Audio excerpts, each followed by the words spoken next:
छठ महापर्व पर जरूर सुने छठी मैया की कथा।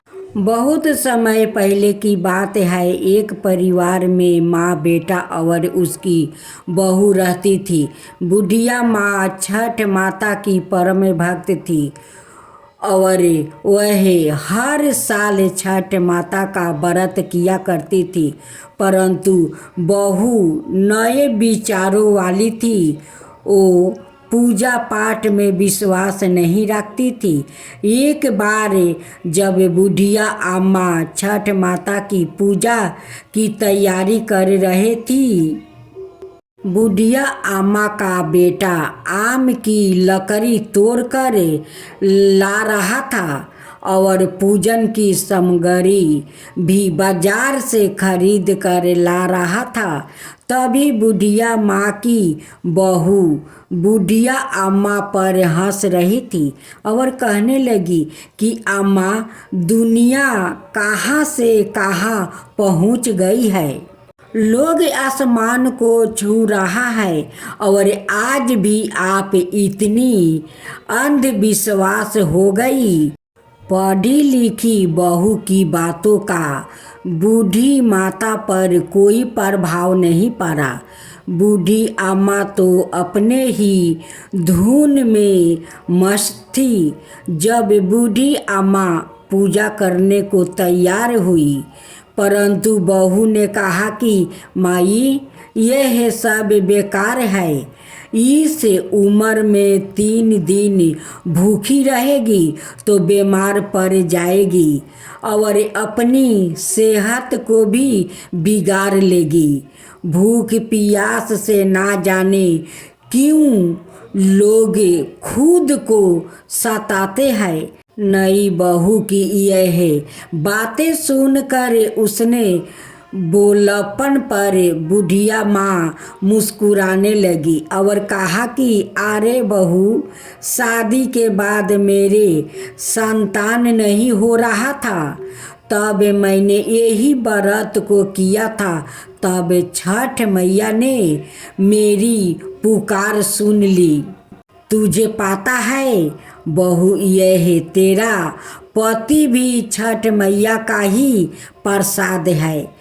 यह अंधविश्वास नहीं है बहू, माता का कण कण में निवास है।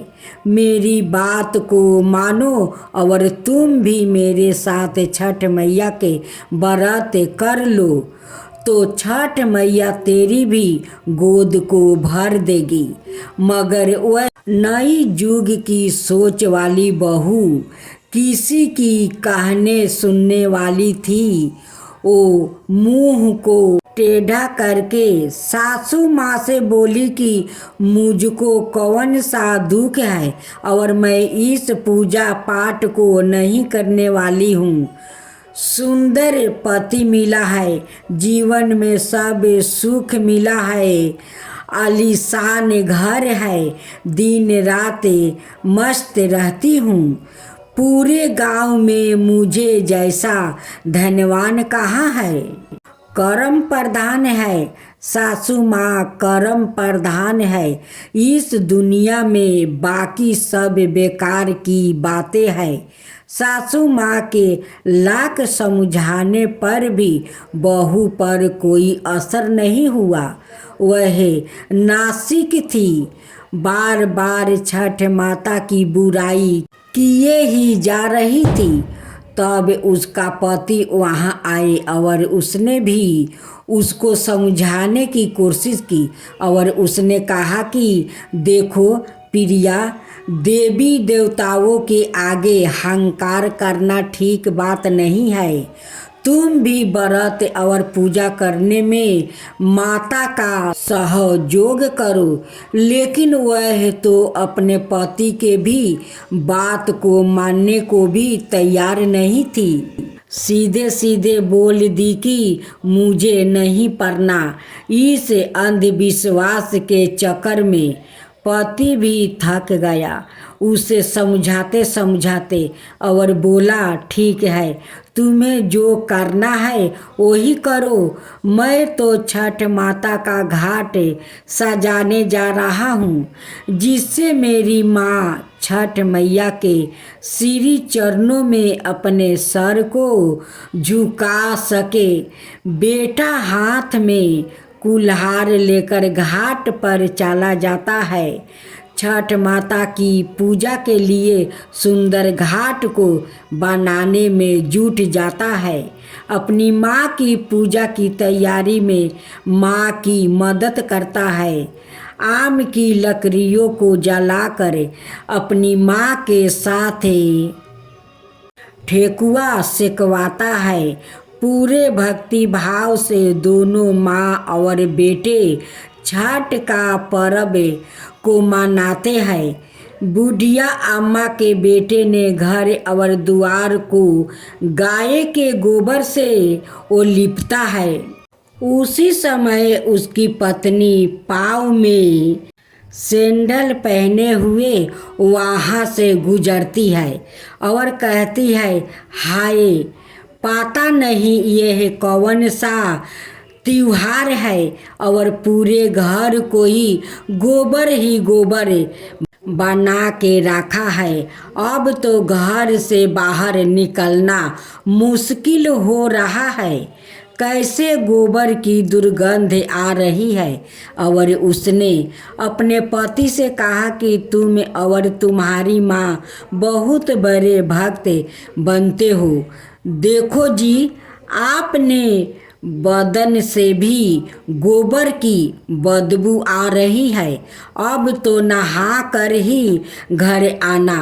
बहू की बातों सुनकर बूढ़ी अम्मा बहू को समझाती है कि अरे बेटा, तुझे नहीं पता कि गोबर को तू जब दुर्गंध कह रही है, उस गोबर में बहुत से ऐसा रहस्य पाए जाते हैं जिसके लिपने से घर की बहुत से बीमारियां कोसों दूर रहती है।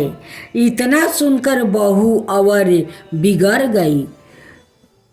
झूर झाला कर बूढ़ी अम्मा से बोली कि हे, पहले तो लकड़ी पर ठेकुआ बनाया और अब गोबर से लीप कर पूरे घर को गोबर। इन दोनों की बहस के बीच बेटा आकर बोला कि अरे प्रिया, तुम माता से झगड़ा मत करो, चलो अब जाकर तैयार हो जाओ।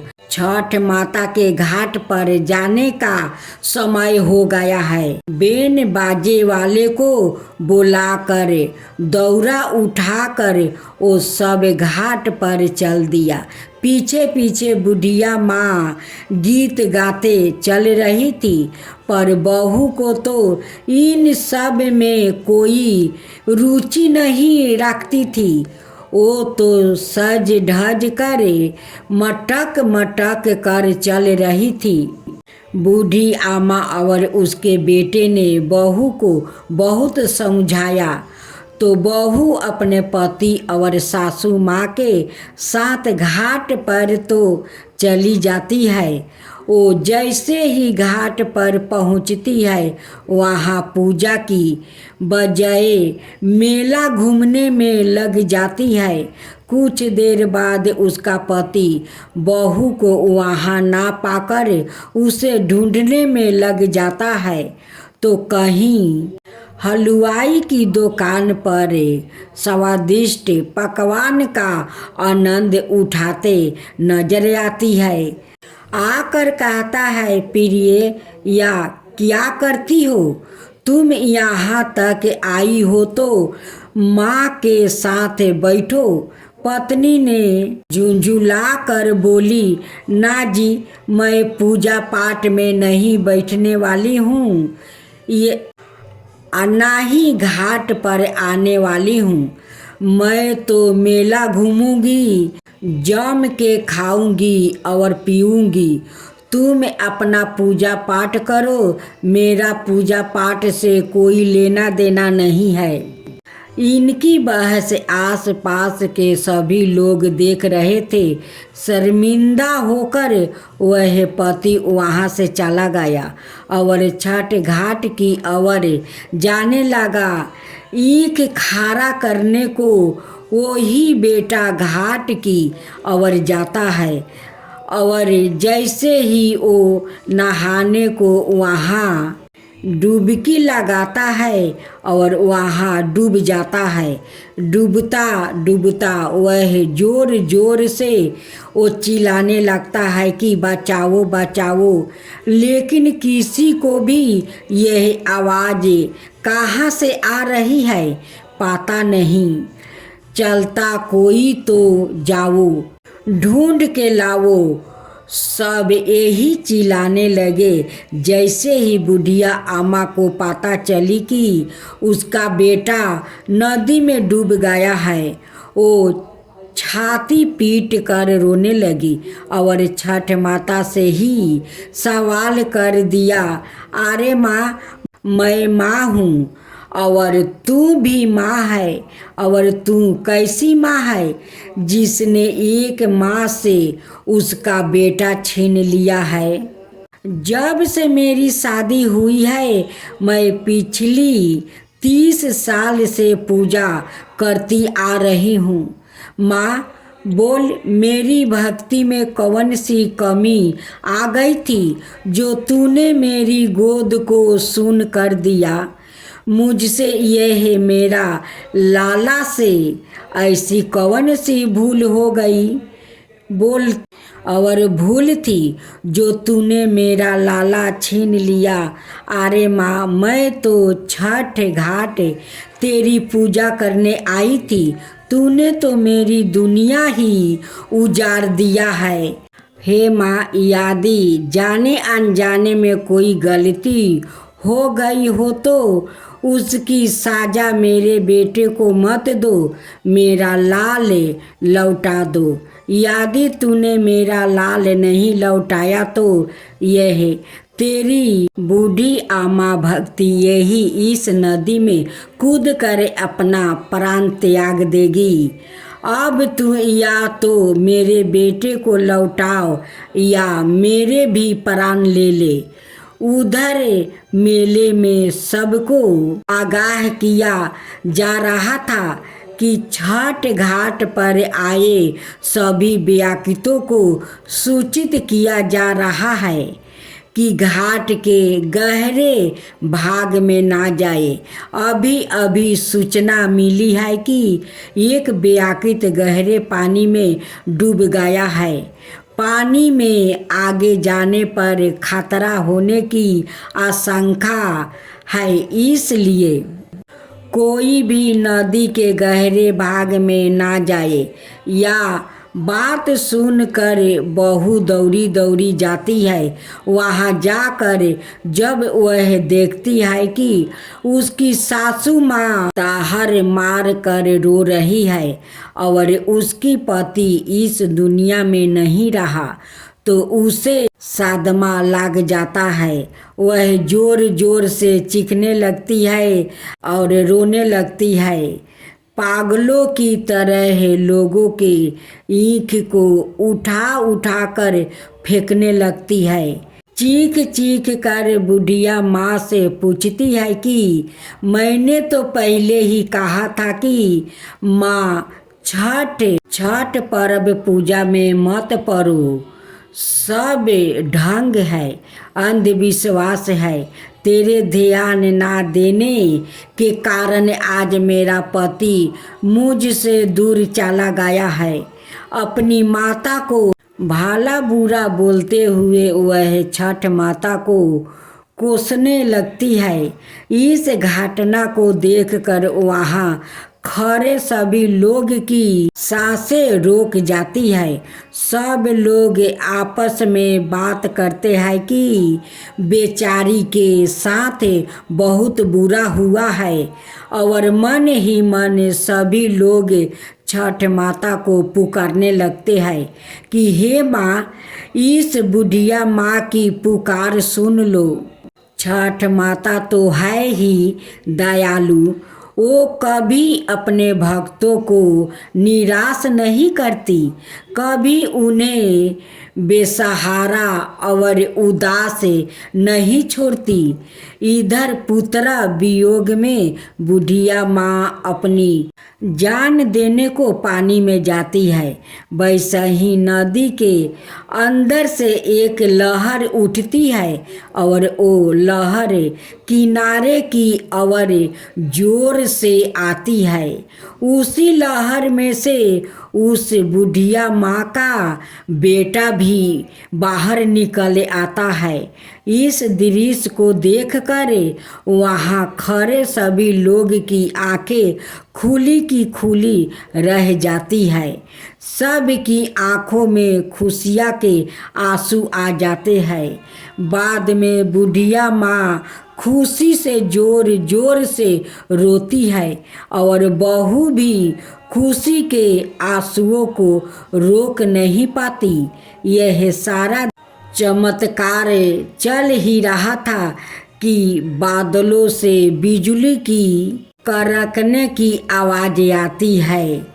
आकाशवाणी में छठी माता ने कहा कि मेरी पुत्री, मैं किसी का भी आहित नहीं करती। मैंने तुम्हारी आँखों से अज्ञान का पर्दा हटाने के लिए तुम्हारे पति को पानी में डुबाया था। पुत्री, मैं सदाए अपने भक्तों की रक्षा करती हूँ। इस कलयुग में जो भी व्याकृत मेरी पूजा सच्चे मन से करता है, मैं उसकी सभी मनोकामना को पूरी करती हूँ। इतना कहकर छठ माता अंतर्ध्यान हो गई। वहाँ खड़े सभी भक्तों ने छठ माता के नाम के जयकारा लगाने लगा। सास, बहू और बेटे ने खुशी खुशी सबने मिलकर छठ माता की पूजा की।